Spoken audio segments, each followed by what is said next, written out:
I grew up in Ohio in the 70s. Me and my childhood friend Joe were outside all the time we could manage. Joe lived on a farm that bordered a pretty big forest. My parents would drop me off in the morning, and we'd stay in the woods all weekend. We loved pretending we were frontiersmen.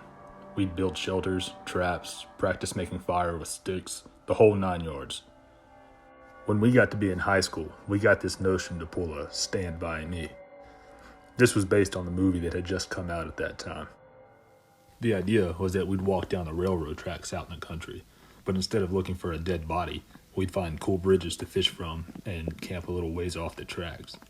Of course, we knew that this was dangerous and we'd likely be trespassing, but we were kids. We had a lot of fun. We did find beautiful rivers. We discovered bridges no one went to. We fished and we hid from trains. At night, we camped in the woods just near the tracks and made a small hidden fire. Nothing bad ever happened. It was idyllic. In fact, it was so fun we did it multiple times, never had a problem.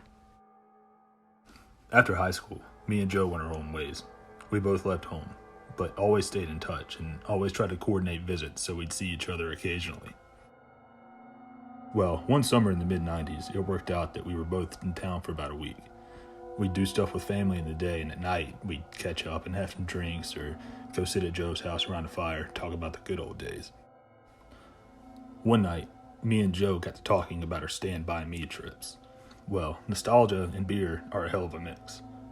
Soon we decided to take a day, walk the rails, camp one night, and walk home. The day came. We started out early morning. We had my wife drop us off in our old spot where we used to start, right outside of our hometown. She thought this was absolutely crazy and made sure to mention it a few times. When she pulled away, Joe suggested that instead of walking the usual route, we take the opposite direction, just to be adventurous. We knew the land well and we had a map, so I gave a what the hell and off we set. The day went fine. It was fun, and a little sad, but in a good way. We found a bridge and sat on the edge, smoked a joint, and moved on. We had no fishing gear, but we brought some canned food and some other stuff. Before night started to set in, we picked a spot to camp. It was a thick forested area, trees on every side of the train tracks, so you felt like you were in a tunnel. We had brought small hammocks to sleep on, but before we set them up, we decided to do a little scouting of the perimeter. Now, this is what we used to do in the good old days.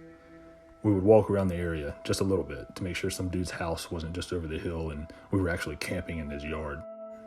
We walked maybe 100 or so feet into the woods and up a small incline. We figured if we didn't see anything from the top of this short hill, we'd be fine. But when we got to the top, we saw an old building down at the bottom, about 100 yards into the woods. It was barely visible. We pondered over what to do. We both assumed that it was a sugar shack or something, because there didn't appear to be a clear road into it. From where we were, there didn't look to be anyone in it either. All was quiet. No movement could be seen. No lights. We decided to walk a little closer just to make sure. We came down to the hill very slowly, and near the building we saw it. It wasn't a sugar shack at all. It was just an old church. It looked like it had been abandoned for years. It was a squat, sagging building, whose wooden planks were almost black from years of moss and rot. A cross still stood on top of the place, also weathered black. None of the windows had glass, and there were no doors, just open doorways. We got close enough to see inside. There were rows of pews, and a built-up section in front for a preacher to stand. We didn't go all the way in. We didn't want to. Beyond all that, there was no sign of anyone else, no footprints, no paths, no roads. It was an abandoned church. We left immediately and went back up to the hill, back to our spot we had picked for camp. Having a hill between us and the church made us feel a lot better, but we were still uneasy. We chalked it up to the natural creepiness seeing a church in the middle of the woods would elicit. Besides, at this point, it was dusk, and we decided to just rig up our hammocks and go to sleep. We'll move on in the morning. Night set in, and as we lay in our hammocks and shot the shit, we began to hear something in the direction of the church. Our conversation about it went a little like this. Do you hear that? What the fuck is that? It sounds like people singing. And it did sound just like singing. We both slid right out of our hammocks and hunkered down, straining to hear more. We listened for a minute or two, and the singing continued, but it wasn't getting louder. Finally, we decided to creep back up the hill and see if we could spy where the sound was coming from. We could still move very quietly in the woods. It was second nature to us. The moon was barely out, but it provided enough light so you wouldn't walk into a tree. But it was near pitch black. We didn't use flashlights as we crept slowly up the hill, and we didn't talk. When we got to the top, we saw light in the distance. It was coming from the church, and the singing was coming from inside. Joe and I put our heads close together and had a hushed conversation. It boiled down to, can you believe this shit? The light looked like candlelight from the way it flickered, and though we tried, we couldn't make out what was being sung. It sounded like church music, but in another language. We sat and watched for a while, trying to see who was in there, but we only saw occasional shadows. We had about a football field length between us, and we aimed to keep it that way. The singing continued for a bit, and then it stopped. After that, a booming male voice began to chant. I was already freaked out, but this voice thoroughly scared the shit out of me.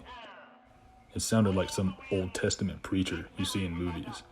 But again, it was like he was speaking in a different language, because we couldn't understand a single word. Eventually it got to where the single male voice would say something, and then a bunch of voices would answer in a song. This lasted for a while, and then they all broke into this long, sustained wail. It just kept getting louder. It got so loud and so disturbing that I covered my ears. Then it just stopped. At this point, I was just getting ready to say, let's get the fuck out of here, when Joe put his hand on my shoulder and hissed, they're coming out.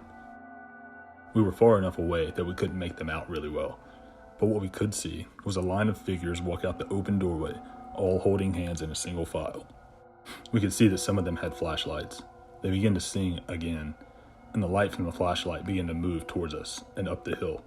We booked it back down to our campsite, grabbed our shit, and ran to the tracks. Once there, we ran down the tracks in the direction that we had come from. After a few minutes, we stopped and looked back. We saw lights coming down the hill. They were moving erratically, like whoever was holding them was running or shaking them.